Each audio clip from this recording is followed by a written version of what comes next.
Puji Tuhan, selamat malam teman-teman. Kembali bergabung lagi dalam pembelajaran kita malam ini. Kita akan mulai, sebelum itu kita akan berdoa. Mari kita berdoa. Pujian syukur kami naikkan kepadamu Tuhan Yesus yang baik. Terima kasih untuk waktu, kesempatan yang kau berikan lagi buat kami Tuhan, untuk kami kembali belajar firman-Mu. Tuhan Yesus, tolong kami, berikan kami pengertian, hikmat Tuhan, untuk kami boleh belajar akan kebenaran firman-Mu. Biar apa yang kami baca, dengar saat malam hari ini, itu tidak mendatangkan sia-sia, tapi boleh itu tertabur di benih itu boleh tertabur di hati-hati kami yang subur Tuhan. Tuhan tolong terangi mata hati kami Tuhan Yesus, biar Tuhan Yesus firman-Mu itu boleh bertumbuh dan berbuah-buah. Terima kasih Tuhan, terima kasih. Biarlah semuanya itu untuk kemuliaan nama-Mu. Kami menyerahkan hamba-Mu Tuhan yang akan memaparkan kebenaran firman-Mu. Kami sungguh percaya Tuhan Yesus, Engkau sudah persiapkan hamba-Mu. Engkau sudah berikan hikmat urapan daripadamu. Biar apa yang hamba-Mu sudah baca, dengar, dan boleh memaparkan saat malam hari ini, boleh memberkati kami semua Tuhan. Biarlah itu semua daripadamu, dan itu semua untuk kemuliaan nama-Mu. Terima kasih Tuhan. Kami juga berdoa buat teman-teman kami yang akan meluangkan waktu, baik saat ini ataupun nanti mendengarkan rekaman, melihat rekamannya Tuhan. Berkati kami semua Tuhan Yesus. Biarlah itu semuanya untuk menyenangkan hati-Mu. Terima kasih Tuhan, terima kasih. Kami mulai pembelajaran kami saat malam hari ini, dan kami peralaskan doa kami hanya dalam nama Tuhan Yesus Kristus. Haleluya. Amin. Puji Tuhan, saya akan membacakan 2 Korintus 9 ayat 6-15. Camkanlah ini, orang yang menabur sedikit akan menuai sedikit juga, dan orang yang menabur banyak akan menuai banyak juga. Hendaklah masing-masing memberikan menurut kerelaan hatinya, jangan dengan sedih hati atau karena paksaan, sebab Allah mengasihi orang yang memberi dengan sukacita. Dan Allah sanggup melimpahkan segala kasih karunia kepada kamu, supaya kamu senantiasa berkecukupan di dalam segala sesuatu, dan malah berkelebihan di dalam pelbagai kebajikan. Seperti ada tertulis, ia membagi-bagikan, ia memberikan kepada orang miskin, kebenarannya tetap untuk selamanya. Ia yang menyediakan benih bagi penabur dan roti untuk dimakan. Ia juga akan menyediakan benih bagi kamu dan melipat gandakannya dan menumbuhkan buah-buah kebenaranmu. Kamu akan diperkaya dalam segala macam kemurahan hati yang membangkitkan syukur kepada Allah oleh karena kami. Sebab pelayanan kasih yang berisi pemberian ini bukan hanya mencukupkan keperluan-keperluan orang-orang kudus, tetapi juga melimpahkan ucapan syukur kepada Allah.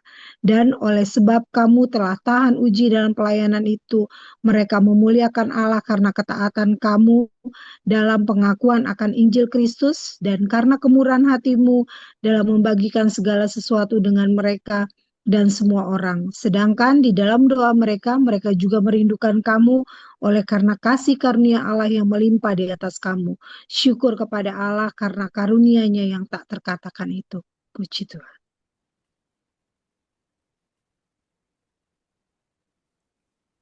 Puji Tuhan, kita bersyukur buat anugerah Tuhan. Sama-sama kita bisa dalami kebenaran firman Tuhan, biar hati kita lebih lagi limpah dengan syukur.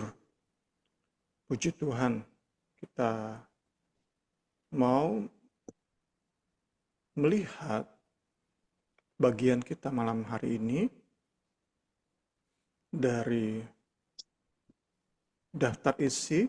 Dapat kita lihat bahwa bagian malam hari ini merupakan bagian terakhir dari lingkup pasal 8 dan pasal 9. Pasal 8 dan pasal 9 dari 2 Korintus.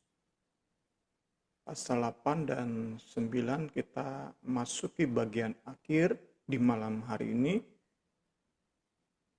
Selasa depan kita masuk ke pasal 10, di mana Paulus akan bicarakan rencananya mengunjungi sekaligus melakukan pick up terhadap dana yang dikumpulkan oleh jemaat Korintus. Puji Tuhan. Jadi mulai pasal 10 kita akan lihat persiapan Paulus untuk datang mengunjungi secara pribadi gereja Korintus. Judul yang diberi di bagian B5 ini adalah berkat-berkat dari pemberian yang sertai dengan kerelaan, kesukaan hati. Bukan kesedihan hati atau keterpaksaan hati. Ini yang kita mau dalami di malam hari ini. Puji Tuhan.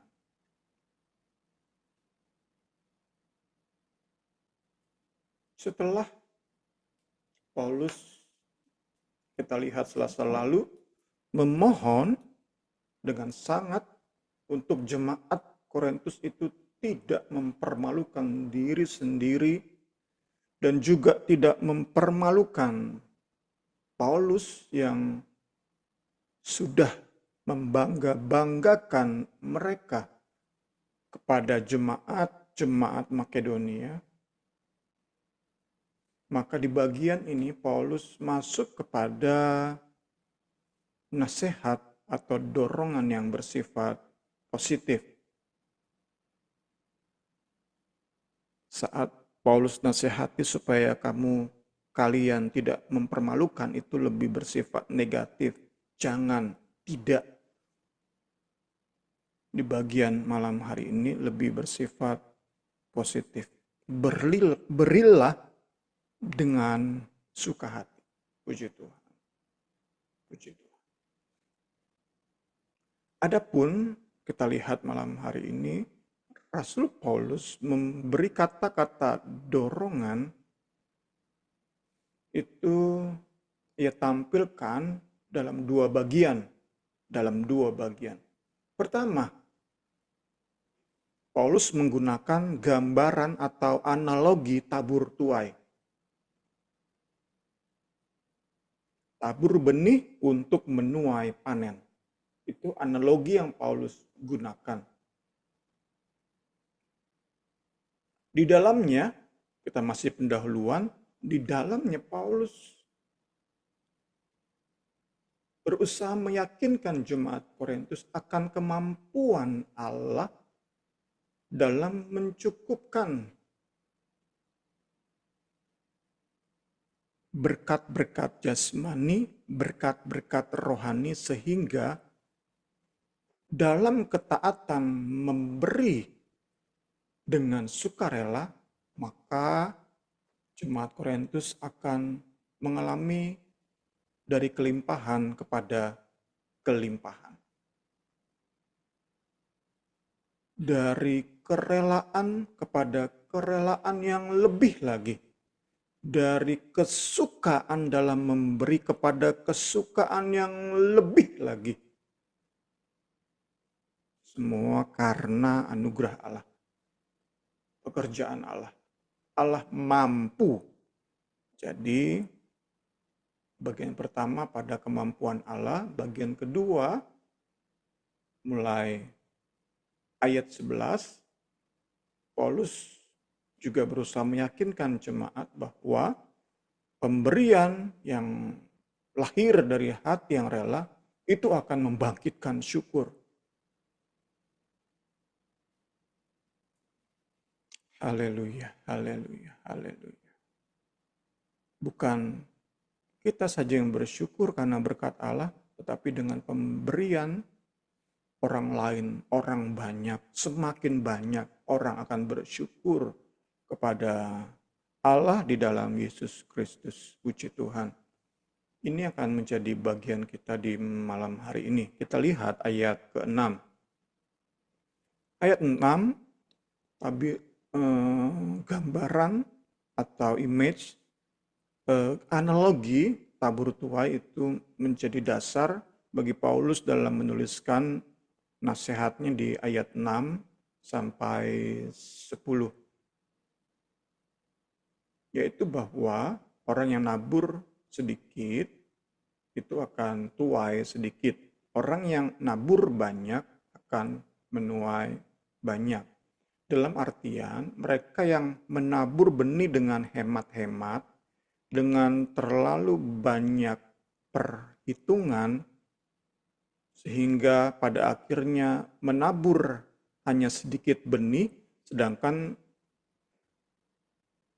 di tangan itu banyak benih yang bisa ditabur, tetapi karena sayang untuk ditabur, maka ditahan, dikip, sehingga hanya menabur sedikit. Itu dalam pola Alkitabiah sesuai dengan yang alam ajarkan. Orang petani yang tabur benih sedikit akan menuai hasil yang sedikit. Petani yang menabur banyak akan menuai banyak. Demikianlah orang yang serba hitung-hitungan, yang benar-benar dihemat-hemat, disayang-sayang, benih itu disimpan terus, maka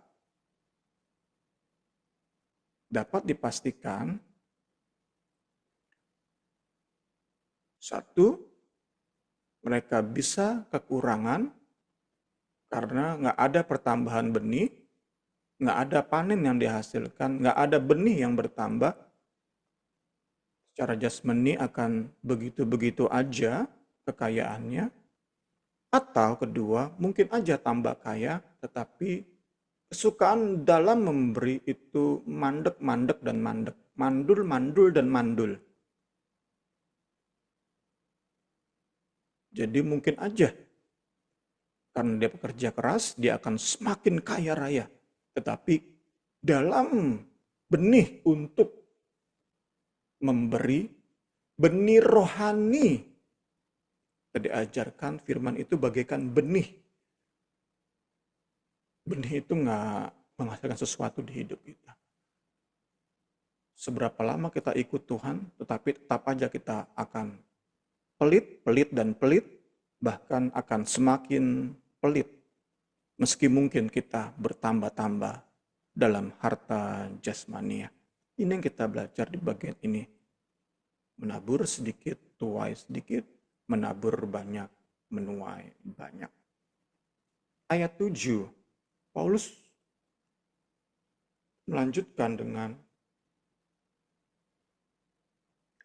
menggunakan analogi ini untuk beri nasihat tentang memberi di dalam kerelaan, di dalam kesukaan, di dalam kelapangan hati, lega, lepas, bebas. Itulah kata-kata yang bisa kita gunakan untuk gambarkan memberi di dalam kerelaan hati. Bebas, lepas, lapang, suka hati, sukacita. Itulah gambaran atau persamaan-persamaan sinonim dari memberi dengan sukarela.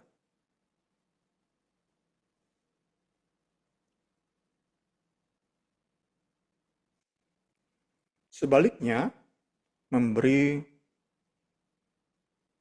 yang menjadi hal berlawanan dengan memberi dalam kerelaan hati adalah memberi dengan sedih, memberi dalam keterpaksaan, memberi di dalam penyesalan, memberi dengan hati yang sempit.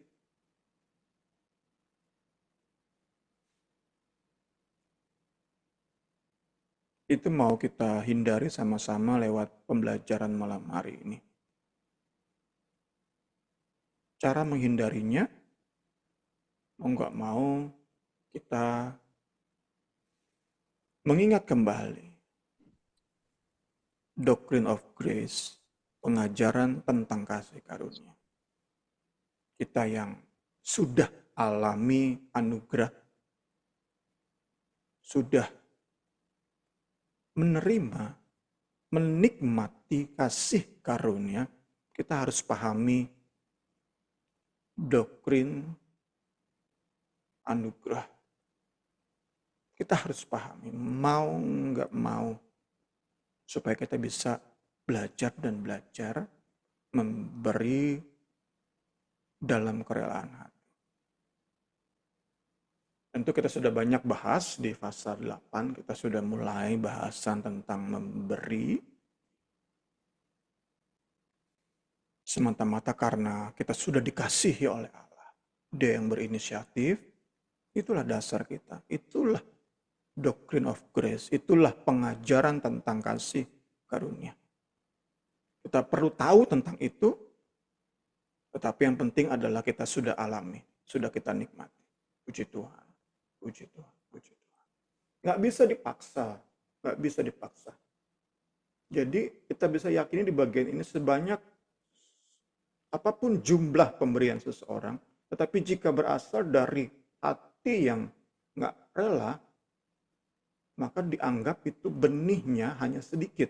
Itu yang kita mau dapati sebagai sebuah pengertian, sebuah pemahaman yang kita bisa grasp, kita bisa pegang erat-erat di malam hari ini. Pastikan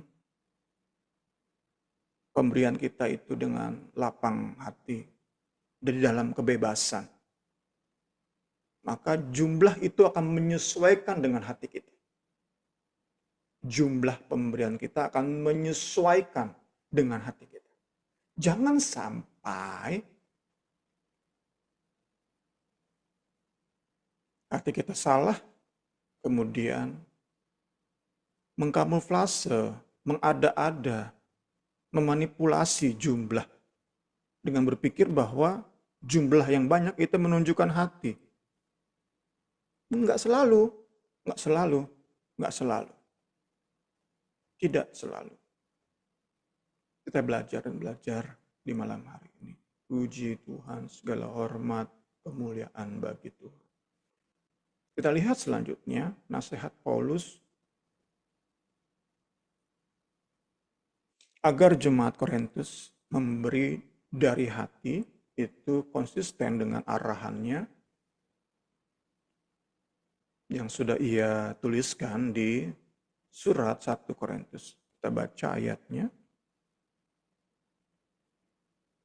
Setiap hari Minggu, ini arahannya kita baca di dalam versi firman Allah yang hidup.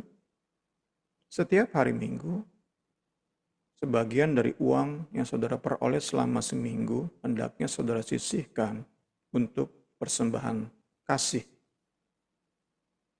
Untuk persembahan yang dikhususkan bagi program pengumpulan dana bagi jemaat di Yudea. Besarnya persembahan saudara bergantung pada jumlah penghasilan yang telah dikaruniakan Allah pada saudara. Jangan menunggu sampai saya datang lalu berusaha mengumpulkan sekaligus. Itulah persiapan. Dilatih tiap minggu memberi dengan rela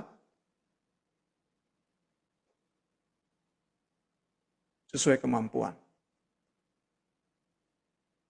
Ini benar-benar mengajari kita, puji Tuhan.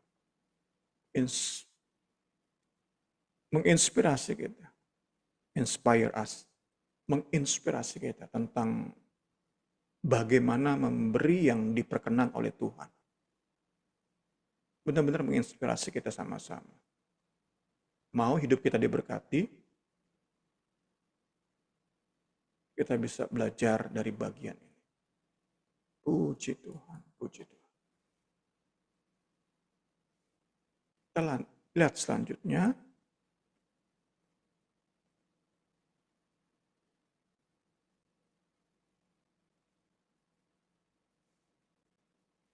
Kita sudah belajar, terus diingatkan dari hati yang alami anugerah Kristus, kemudian dilengkapi dengan pikiran yang mengerti doktrin anugerah, pengajaran tentang anugerah.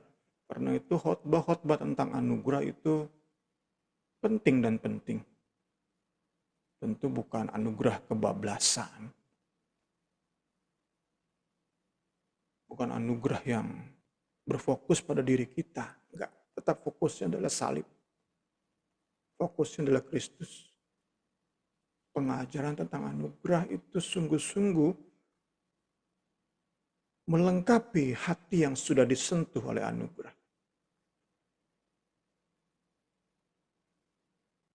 Dari hati yang disentuh anugerah, pikiran yang mengerti doktrin anugerah, dari hati dan pikiran semacam inilah seharusnya pemberian itu keluar. Sekali lagi jumlahnya disesuaikan dengan hati dan pikiran kita.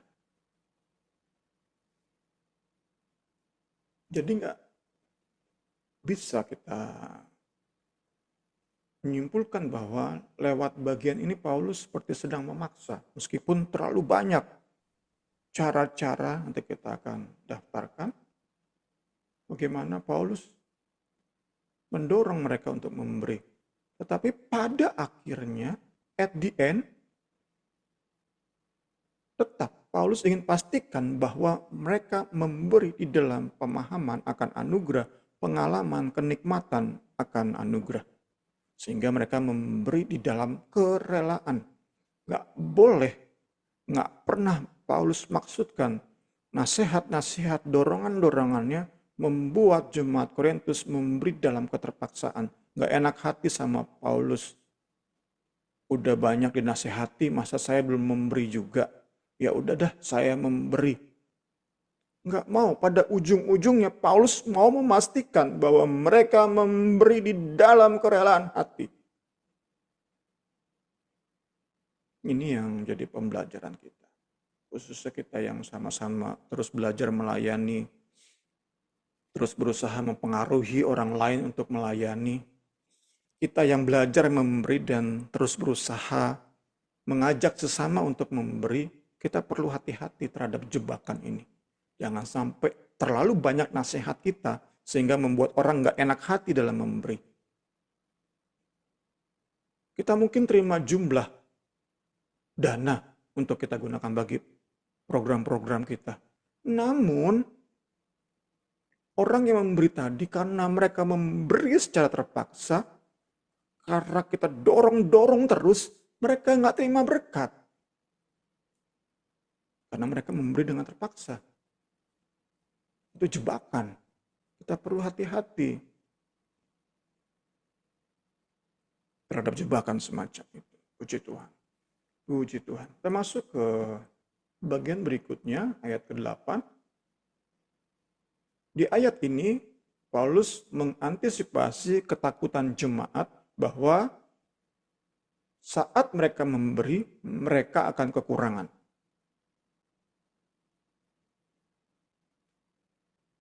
Ingatlah bahwa Allah sanggup menunjukkan kebaikan hatinya kepadamu dalam segala hal, sehingga keperluanmu selalu tercukupi, bahkan lebih dari cukup.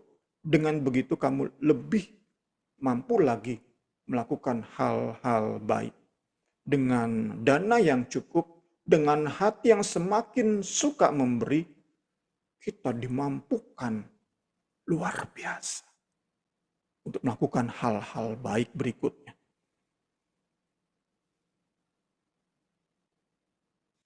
Paulus meyakinkan jemaat Korintus akan kemampuan Allah dalam mencukupi.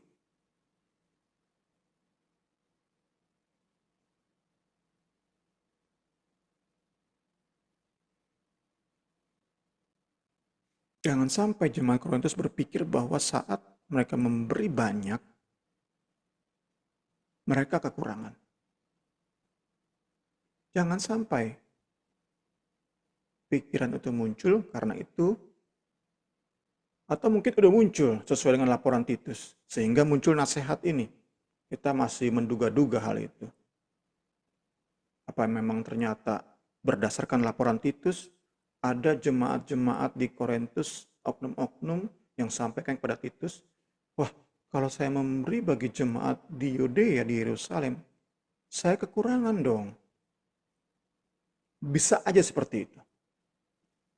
Bisa aja ada orang-orang yang memang sudah ragu, karena itu datanglah nasihat ini. Ingatlah bahwa Allah sanggup, Allah mampu mencukupi kebutuhan. Bahkan lebih dari cukup. Tuhan Yesus tolong dan tolong kita. Kita terkadang dibuat ragu akan janji-janji ini saat kita dapati orang yang banyak memberi kok tetap kekurangan. Ini yang perlu kita sikapi dengan lebih hati-hati di dalam hikmat Roh Kudus, di dalam dasar-dasar pengajaran yang kuat. Kita mau sikapi fakta-fakta sedemikian dengan lebih lagi bijak. Jangan sampai satu dua fakta yang kita lihat di depan mata orang yang banyak memberi kok tidak makin kaya, itu membuat kita enggan dalam memberi. Nggak punya harapan untuk memberi dan memberi lebih banyak. Tuhan Yesus tolong kita. Yang jelas di bagian ini, kemampuan Allah itu menjadi dasar bagi kita, alasan kuat bagi kita untuk belajar dan belajar semakin banyak dalam memberi, semakin suka hati dalam memberi, semakin rela hati dalam memberi. Karena di bagian ini dikatakan, ada satu bagian yang indah, saat seorang percaya dari hari ke hari, tahun ke tahun, makin suka dan rela memberi, itu salah satu bukti yang nyata benar di hadapan banyak orang bahwa Allah itu sanggup mengubah hati. Karena nyata benar kok soal orang Kristen yang dahulu sebelum lahir baru jarang senyum, kemudian banyak senyum, itu relatif banget menurut saya. Tetapi saat seseorang sebelum kenal Yesus pelitnya minta ampun, tetapi saat kenal Yesus dan terus bertumbuh dalam kebenaran, semakin hari, semakin tahun, semakin suka memberi, itu ada bukti nyata benar tuh. Jumlah kerelaan, susah memang kerelaannya, tapi jumlah itu kan nyata benar itu. Jumlah pemberian semakin hari semakin besar, padahal dulunya pelit banget. Itu, waduh, penginjilan yang luar biasa itu, nggak perlu lewat mulut orang-orang dunia, orang-orang Kristen palsu, orang-orang Kristen belum bertumbuh bisa melihat, wah, Allah benar-benar sanggup mengubahkan hati. Saat melihat seseorang tadi yang dulunya pelit banget, tapi sekarang semakin hari semakin suka memberi, dibuktikan dengan jumlah pemberian yang semakin banyak. Puji Tuhan. Kita masuk ke ayat 9. Di ayat ini dan ayat 10, Paulus memperkenalkan kata kebenaran, sebuah kata yang penting di lingkup pasal 8 dan 9. Kita lihat dalam dua versi, 2 Korintus 9 ayat 9 ini. Jadi kita sudah baca ayat ini, seperti ada tertulis, ia membagi-bagikan, ia memberikan kepada orang miskin kebenarannya, kebenaran tetap untuk selama-lamanya. Lewat ayat ini kita diajari oleh Rasul Paulus bahwa kebenaran Allah, salah satu buktinya adalah membagi-bagi, memberi kepada orang miskin. Sekali lagi, lewat ayat ini kita diajari oleh Rasul Paulus Paulus sedang mengutip Mazmur dan ia tafsirkan untuk mengajari kepada jemaat Korintus bahwa kebenaran Allah itu salah satu buktinya adalah ia membagi-bagikan, ia memberikan kepada orang miskin. Next, di versi BIMK. Versi ini lebih tepat, bukan lebih tepat ya, lebih sesuai dengan terjemahan NIV, terjemahan bahasa Inggris. Dalam Alkitab tertulis begini tentang Allah. Ia menghambur-hamburkannya. Ia memberi dengan sebebas-bebasnya. Ia menghambur-hamburkan dari perbendaharaan yang nggak terbatas itu, ia menghambur-hamburkan kepada orang miskin. Kebaikan hatinya, kalau di sini kebaikan hatinya. Tetapi lebih tepat kebenarannya kekal untuk selama-lamanya. Puji Tuhan. Puji Tuhan. Di ayat 9 ini Paulus ingin sama-sama khususnya jemaat Korintus mengerti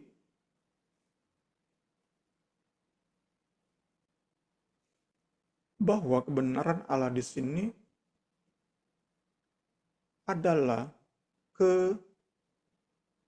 kesetiaan Allah terhadap perjanjiannya.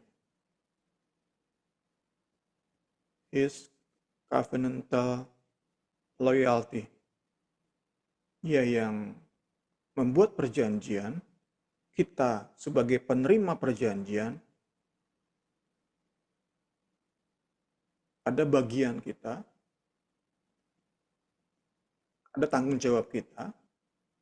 Saat tanggung jawab itu kita jalani, maka ia nggak mungkin gagal dalam menepati janji-janjinya di dalam perjanjian tersebut. Kebenaran Allah juga dapat diartikan sebagai kesetiaan Allah terhadap umatnya.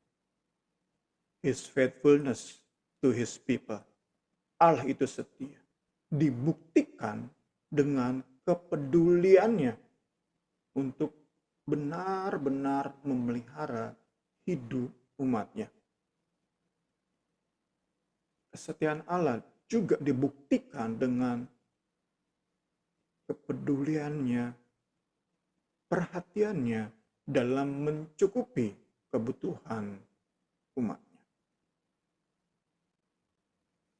Sehingga sebagai kesimpulan di ayat 9 ini, karena Allah itu berkuasa dan setia, maka kita bisa lapang dalam memberi kepada sesama.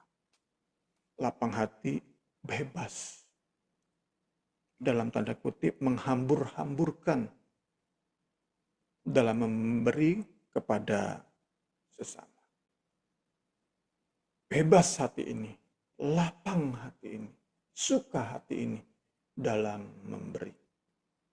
Karena apa? Karena kita percaya Allah berkuasa untuk memegang janji-janjinya dan bahwa Allah setia, gak mungkin ia mengingkari apa yang udah ia janjikan. Itu dasar kita. Yang Paulus ajarkan di bagian kita malam hari ini. Ayat 10. Ayat 10 ini merupakan penegasan dari ayat 8. Disandingkan ayat 8 dan ayat 10. Allah memberi kita cukup berkat, cukup benih, enough untuk kita mulai belajar dalam memberi, enough, cukup untuk kita mulai belajar dalam memberi dengan rela hati, cukup. Dalam kecukupan inilah saat kita belajar dan belajar karena kita sudah alami anugerah, mengerti konsep anugerah, maka kita akan terima benih dari Allah dan taburkan sebanyak mungkin sesuai dengan kemampuan kita. Itu yang diajarkan oleh bagian kita malam hari.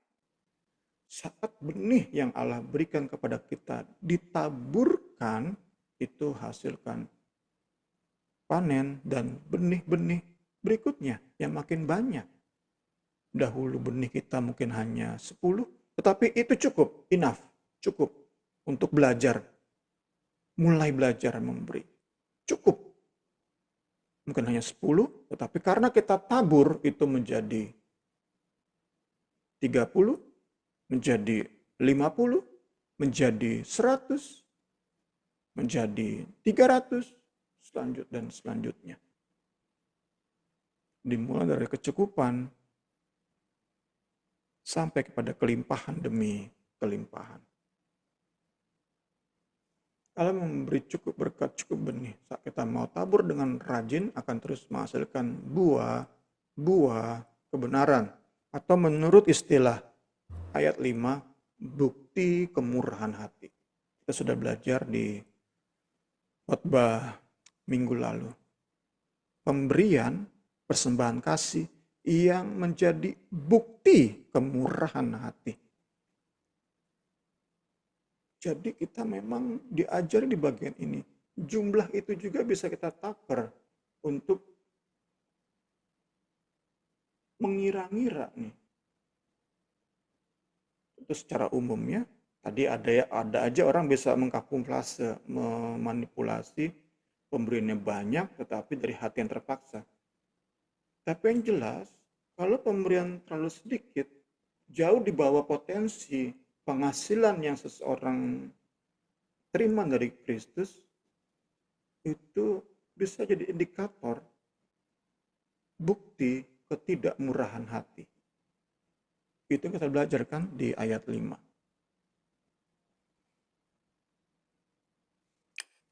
Kita belajar malam hari ini di ayat ini. Kita terima benih yang cukup untuk kita mulai belajar tanam, tabur, maka kita yakinkan bukti-bukti kemurahan hati kita akan semakin nampak. Kita pun sudah belajar, bukti kemurahan hati itu tidak sedang menunjuk kepada kebaikan hati kita, enggak. Bukti kemurahan hati itu sedang menunjuk pada karya Roh Kudus di dalam hidup kita. Sehingga kita bisa sungguh-sungguh menjadi yang dikatakan bukti kebesaran Allah. Bahwa hidup kita sedang menggenapi firman. Kita nggak perlu terlalu banyak omong, tetapi hidup kita menggenapi firman. Ada bukti-bukti pekerjaan Roh Kudus, pekerjaan firman di hidup kita. Sehingga dengan tidak terlalu banyak omong pun, kita sudah menginjili orang lain. Tentu harus dilengkapi dengan Injil yang kita beritakan bahwa Kristus telah mati untuk orang berdosa dan kita adalah orang-orang berdosa. Percaya kepada Kristus, jadikan Dia Tuhan dan Juru Selamat. Itulah Injil yang perlu kita beritakan. Supaya orang pun bisa, orang-orang yang tertarik saat melihat kita memiliki bukti-bukti pekerjaan Roh Kudus, bukti-bukti pekerjaan Injil, orang-orang yang tertarik bisa juga terima Yesus sebagai Tuhan dan Juru Selamat. Puji Tuhan. Puji Tuhan. Puji Tuhan. Ayat 11. Ayat ini memberi transisi dari bahasan tentang kemampuan Allah memberikan benih-benih material dan non-material kepada bahasan tentang hasil dampak dari pemberian jemaat Korintus, pemberian jemaat Makedonia, pemberian jemaat-jemaat yang Paulus perintis, yaitu bahwa jemaat di Yudea akan mengucap syukur kepada Allah, akan menyembah Allah. Ekaristi dan doksologi. ucapan syukur dan penyembahan, ekaristi dan doksologi. Ekaristi 11:12, doksologi ayat 13. Puji Tuhan.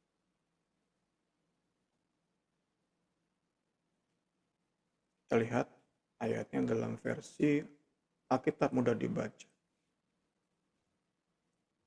Allah akan membuat kamu kaya dalam segala hal, sehingga kamu selalu bisa memberi dengan bebas, dan pemberianmu melalui kami akan membuat orang bersyukur kepada Allah, akan membuat jemaat-jemaat di Yerusalem Yudea bersyukur kepada Allah. Mulai ayat 12 sampai ayat 15 bicara tentang ekaristi dan doksologi. Ucapan syukur, hati yang limpah dengan syukur, dan penyembahan kepada Allah. Puji Tuhan.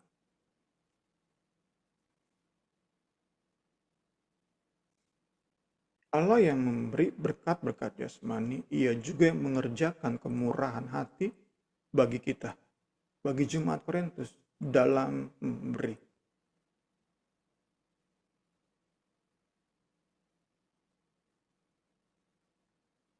Hasilnya, ucapan syukur di penerima berkat. Allah yang bekerja di hati si pemberi dengan hati yang menikmati anugerah, pikiran yang mengerti konsep anugerah, kemudian disediakan benih yang cukup, berkat-berkat jasmani yang cukup, memberi pada si penerima menaikkan ucapan syukur kepada Allah. Semua berasal dari Allah, sudah sepantasnya semua juga kembali kepada Allah. Berkat jasmani dari Allah, kerelaan hati dalam memberi pekerjaan Roh Kudus, si penerima sudah sepantasnya mengembalikan syukur kepada Allah. Ayat 12.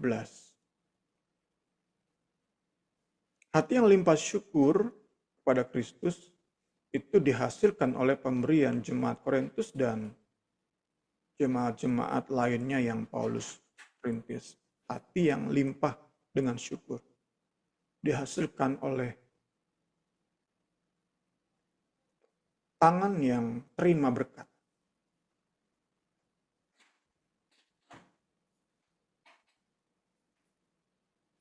Berkat yang dikerjakan oleh Roh Kudus di hati si pemberi berkat.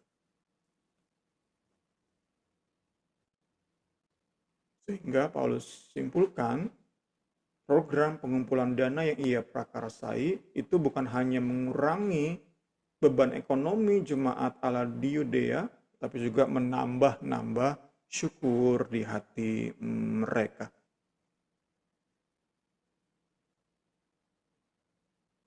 Tentu di bagian lain kita diajari untuk mengucap syukur dalam segala hal. Tetapi kita belajar di Alkitab kita ini lengkap. Bukan hanya tentang jiwa yang mengalami, menikmati anugerah Kristus. Bukan hanya tentang roh yang terkoneksi dengan Allah. Tetapi bagaimana tubuh kita ini terima berkat itu menjadi sebuah kesatuan yang menaikkan syukur, membangkitkan syukur kepada Allah. Puji Tuhan. Puji Tuhan. Kita lihat dampak Paulus bagi menjadi bagian dua bagian.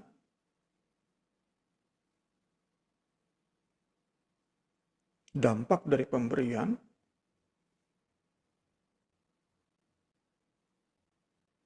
dampak pertama sesuai dengan keterbebanan Paulus, maka pemberian jemaat-jemaat yang ia rintis itu mengurangi kesenjangan ekonomi di dalam tubuh Kristus.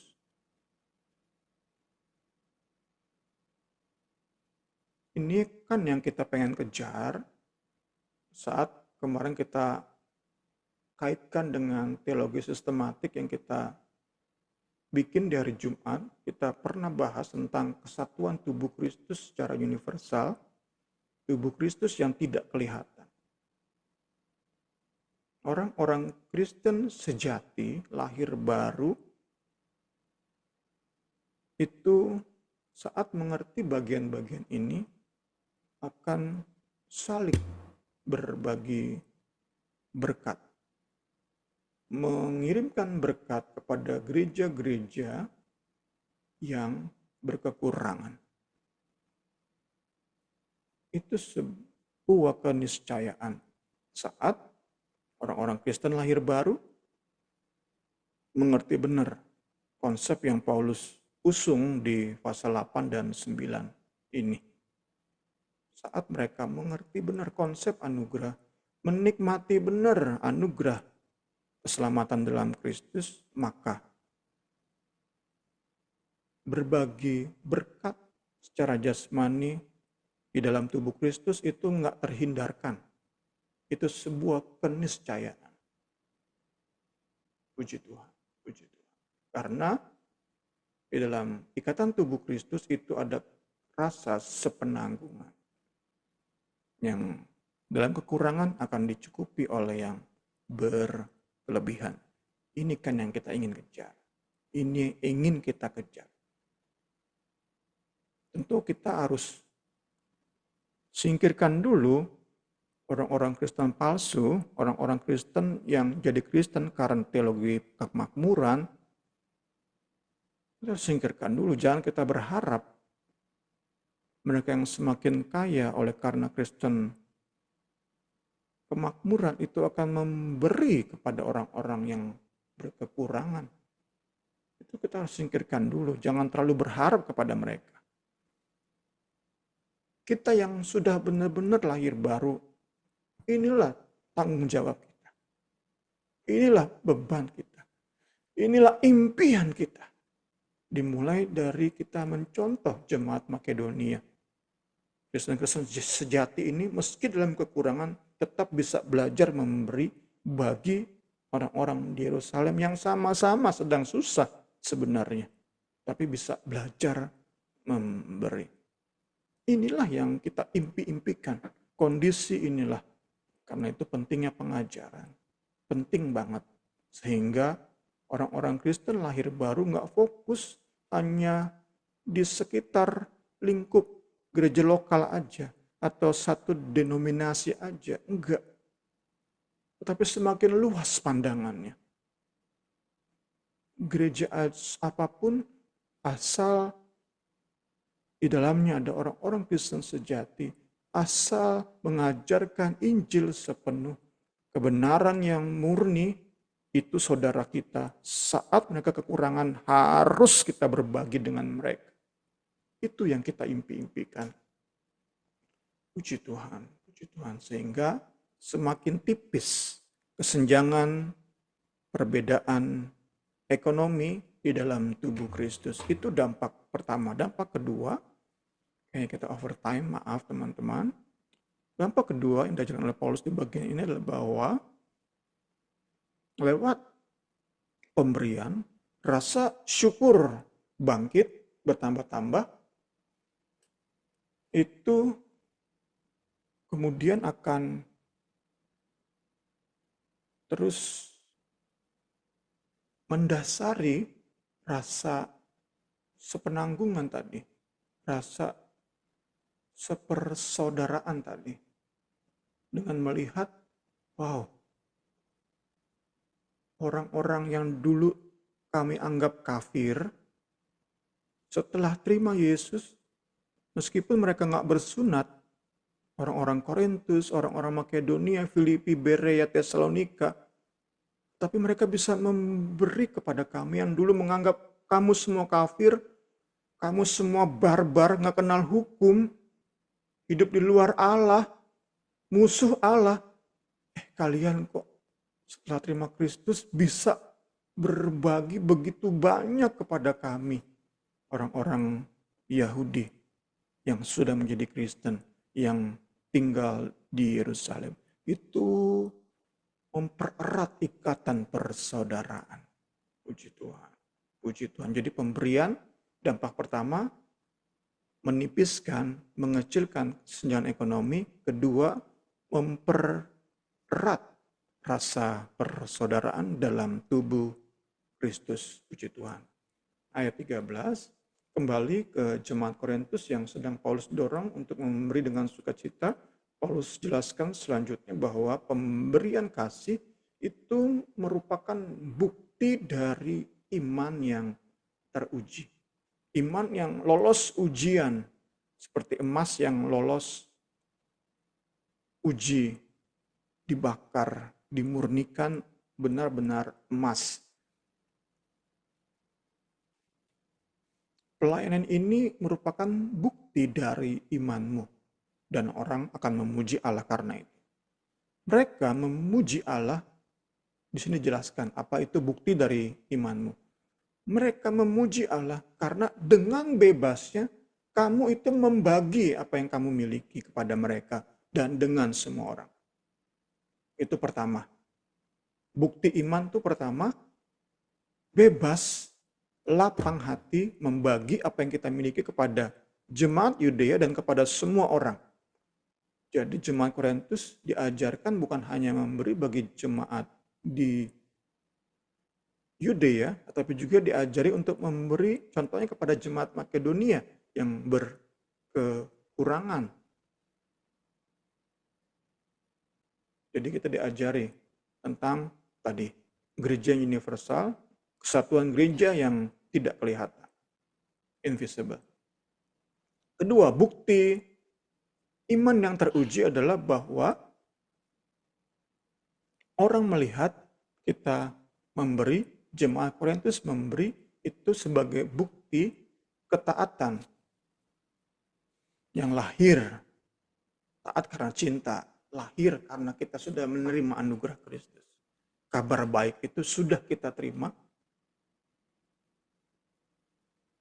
masuk hati kita anugerah tersebut, sehingga kita taat di dalam cinta.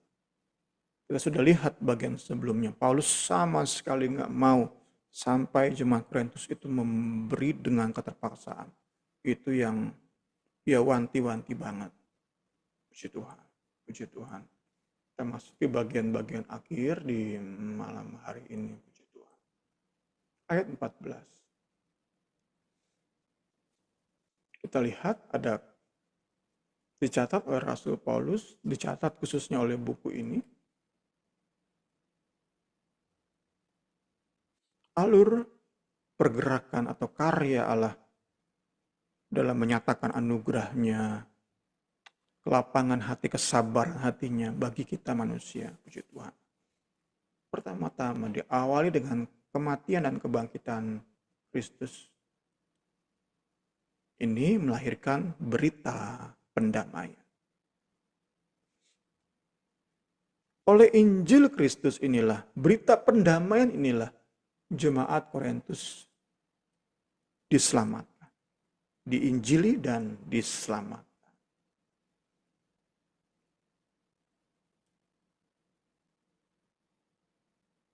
Kemudian kita lihat,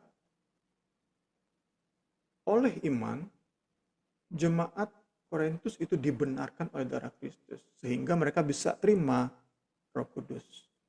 Roh Kudus inilah yang memberi pengakuan di bibir bahwa Yesus adalah Tuhan.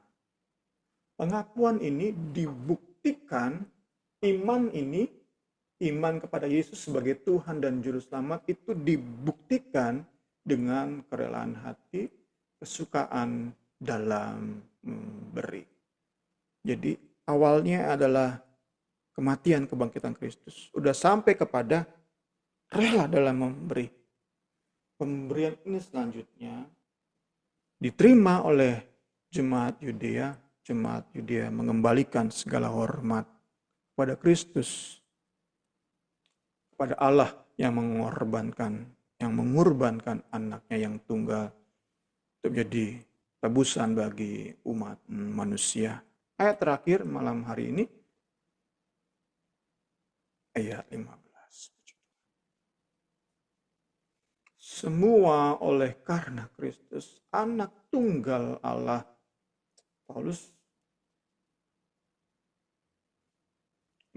mengakhiri dengan syukur, dengan penyembahannya, syukur kepada Allah karena karunia yang tak terkatakan itu.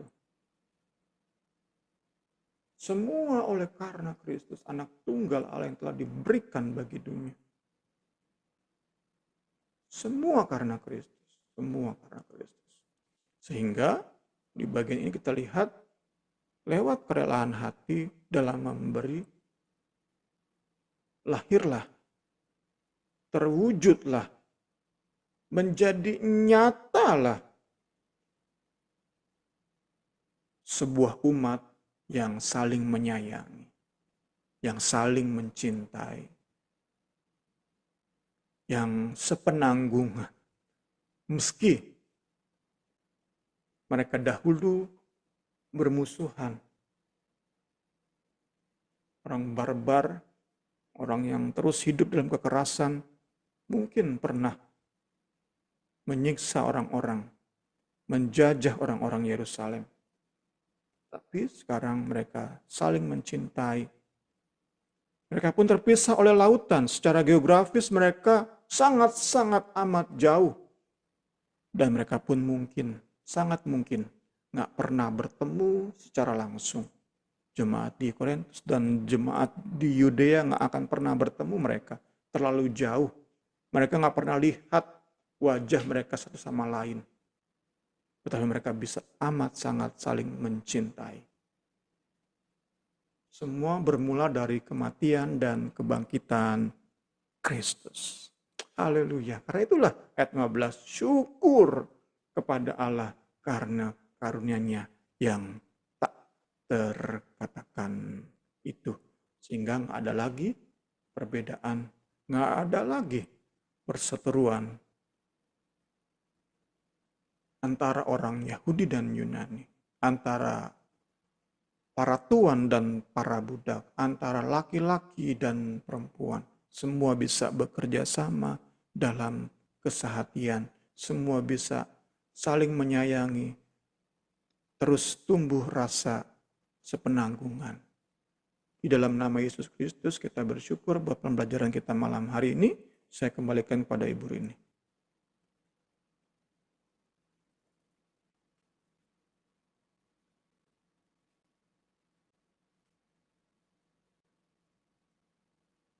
Puji Tuhan. Mungkin ya ada yang mau ditanyakan atau menambahkan tentang pembelajaran kita malam ini.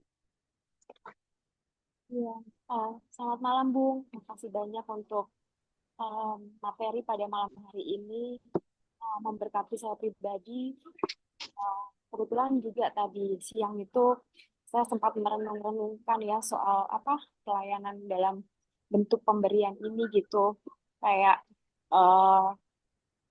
kalau boleh dibilang sih kesannya saya nggak merasa baik gitu ya, tapi memang dulu itu sebelum lahir baru saya bisa rasa bahwa kalau punya uang itu apa-apa buat diri sendiri gitu, kayak pelit gitu bener gitu. Tapi memang karena Tuhan Yesus yang terus bekerja memproses gitu, eh, saya boleh punya lebih hikmat gitu dalam menggunakan apa yang Tuhan percayakan sama saya gitu. Masih terus belajar, tapi bisa merasakan gitu Tuhan bekerja gitu dalam hati, dalam pikiran. Jadi setiap saya percaya setiap apa yang Tuhan beri itu sekarang itu saya ngelihatnya sebagai tanggung jawab gitu, tanggung jawab. eh, jadi uang ini mau dikemanain gitu. Jadi apakah benar nggak ini diposkan untuk gereja, untuk membantu orang tua, dan memang untuk diri sendiri tuh kalau boleh dibilang sekarang itu udah nggak terlalu mikirin gitu. Dan hal-hal yang yang mungkin buat senang-senang itu pun harusnya kayak kalau sekarang itu berdoa gitu, Tuhan boleh nggak ya seperti ini? Dan saya rasa itu semua juga karena kemurahan Tuhan gitu. Ya bersyukur banget sih dan masih belajar lagi mengenal apa sih uh, um, makna dari pelayanan ini gitu. Itu juga apa beberapa hari saya juga ada ayat Alkitab yang memberikan saya sendiri sebuah perenungan gitu bahwa Tuhan Yesus itu datang ke dunia itu untuk melayani bukan untuk dilayani. Jadi termasuk melayani itu kalau bagi saya tuh termasuk bagaimana kita melayani sesama, melayani orang lain, bagaimana kita melayani dengan apa yang kita punya gitu. Tuhan Yesus tuh udah datang ke dunia, lahir ke dunia itu mostly itu untuk menghamba gitu, untuk menjadi pelayan kita semua. Jadi itu adalah sebuah menurut saya contoh gitu buat saya pribadi gitu, Bung. Ya, itu aja sih, Bung, dari saya. Makasih. Terima kasih Niar. Ada tambahan dari Pak Pami? Enggak ya, oke. Kita akan tutup pembelajaran kita malam ini. Nanti Niar yang berdoa ya Niar. Makasih untuk tambahan ininya, kesaksiannya. Ya, Kak. Mari kita berdoa. Bapa yang baik, Bapa yang dalam surga. Kami Kasih Tuhan. berterima kasih ya Tuhan. Kami tahu ya Bapa bahwasanya Tuhan Kau yang Haleluya. bekerja dalam hati setiap anakmu ya Tuhan Yesus. Amin, Kami amin. percaya Tuhan Yesus, kami makin hari makin boleh ya Tuhan Yesus memiliki hati ya Bapa yang mau Tuhan melayani melalui pemberian kami ya Tuhan Yesus. Ya, Kami mau Tuhan Yesus semakin hari ketika kami lahir baru ya Bapa, kami mengutamakan kerajaan-Mu ya Bapa. Kami mau Tuhan Yesus, kami memberi yang terbaik ya Bapa. Kami amin. tidak takut akan kekurangan kami tidak takut ya Tuhan Yesus akan hal lain Tuhan. Tapi kami mau belajar ya Bapa untuk memberikan yang terbaik dari apa yang kami punya ya Tuhan. Ajarkan Ya, kami untuk lebih bertanggung jawab ya Tuhan Yesus akan apa saja yang Kau titipkan dalam hidup kami ya Bapa, termasuk harta kami ya Tuhan Yesus. Ajarkan ya, kami Tuhan memakai segala apa yang kami miliki Tuhan Yesus untuk kerajaan-Mu ya Bapa. Kami percaya Tuhan melihat, kami percaya Tuhan ketika kami mau memberi dengan sungguh, dengan ikhlas ya Tuhan Yesus. Kami boleh kaya akan rohani ya Tuhan Yesus. Kami boleh dipuaskan ya Tuhan. Kami amin. Tuhan Yesus memiliki damai sukacita Terima yang tak kasih. ternilai ya Tuhan Yesus. Terima kasih ya Tuhan, terima kasih. Ajarkan kami untuk memberi tidak dengan terpaksa Tuhan, dengan uh, Ya, tidak bukan karena mau dilihat orang ya Tuhan Yesus, oh bukan karena mau dicoba. dipuji ya Tuhan Yesus, tapi kami mau Tuhan Yesus didasarkan oleh kasih, didasarkan oleh rasa Tuhan, pengetahuan bahwa Engkau sudah terlebih dahulu memberi yang terbaik bagi kami. Engkau sudah mati Amin. bagi kami. Engkau sudah melayani kami. Yesus. Amin. Ingin memberikan lebih dan lagi yang terbaik bagi kemuliaan-Mu ya Ya, Bapa. Terima kasih ya Tuhan. Tuhan terus ya Tuhan Yesus pakai Bung Semi dalam memberikan kami, mendidik kami Tuhan sebagai anak-anak-Mu. Kami percaya Tuhan sudah tunjuk ya, kami Tuhan untuk terus ya Tuhan memberikan Tuhan makanan-makanan rohani, juga ya, ya. menyertai Tuhan Yesus menjadi anak yang semakin ya Tuhan tahu, mengenal isi hatimu ya Bapa. Tolong kami Tuhan, anak-anakmu juga jemaatmu ya Tuhan Yesus, agar kiranya setiap Tuhan firman yang boleh kami terima Tuhan Ya, Yesus, membentuk Tuhan. kami Tuhan Yesus tidak berlalu saja ya Tuhan, tetapi semakin hari kami semakin belajar ya Tuhan Yesus, kami semakin disempurnakan ya Bapa. Terima kasih Amin. Tuhan, terima kasih untuk Kak Rin yang sudah juga melayani pada malam hari, memberkati Semi, memberkati keluarga lebih sekarang lagi ya Bapak. Terima Terima kasih Tuhan, kasih terima Tuhan. kasih untuk Bible study pada malam hari ini. Kami sudah diberkati dan kami bersyukur. Kami alaskan doa ini dalam nama Tuhan Yesus Kristus. Haleluya.